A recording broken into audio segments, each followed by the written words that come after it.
పవన్ కళ్యాణ్ కు TPCC chief Mahesh Goud strong counter ఇచ్చారు. Cinema డైలాగులు మాట్లాడితే నడవదన్నారు. తెలంగాణ ఎలా వచ్చిందో సినీ నటుడు తెలుసుకోవాలని సూచించారు. ఎవరో ఒప్పందిస్తే పవన్ మాట్లాడటం మానుకోవాలని, విభజన గురించి మాట్లాడటం అంటే వ్యతిరేకించినట్టేనన్నారు మహేష్ గౌడ్. పవన్ కళ్యాణ్ ఏంటి అలా బీజేపీ ఆడిస్తున్నటువంటి తోలుబొమ్మ. బీజేపీని ఇక్కడేదో తీసుకురావాలని ఒక చెడ్డ తలంపుతో వారు పలికే పలుకులు నువ్వు పలుకుతా ఉన్నావు. తెలంగాణ ప్రజలు చూడందే నీ సినిమాలు ఆడినాయా? నువ్వు ఇంత పెద్ద స్టార్ ఎట్లయినావు? తెలంగాణకి రావద్దని ఎవరనట్లే. ఒక సినిమా నటుడిగా, ఒక ఆర్టిస్ట్గా తెలంగాణకు వస్తే నా ఇంటికి పిలిచి భోజనం పెడతాను నేను.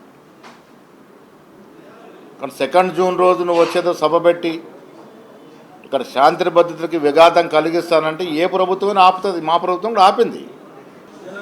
మీరు సినిమాలు చేసుకోండి. డిప్యూటీ ముఖ్యమంత్రిగా ఆంధ్రప్రదేశ్లో మీరు చేసిన పనులు చాలా ఉన్నాయి. నేర్చుకోవాల్సింది చాలా ఉంది మీకు రాజకీయాల్లో. ఊరికే ఎవరో ఒప్పందిస్తే మీరు తెలంగాణ గురించి పదే పదే మాట్లాడడం మంచిది కాదు. పవన్ కళ్యాణే కాదు, ఎవరైనా తెలంగాణ గురించి, తెలంగాణ సెంటిమెంట్ గురించి, తెలంగాణ ప్రజల గురించి కించపరిచే విధంగా మాట్లాడితే ఊరుకునే ప్రసక్తే ఉండదు. మరిన్ని అప్డేట్స్ కోసం ఛానల్ ను సబ్స్క్రైబ్ చేయండి. నోటిఫికేషన్స్ కోసం బెల్ ఐకాన్ పై క్లిక్ చేయండి.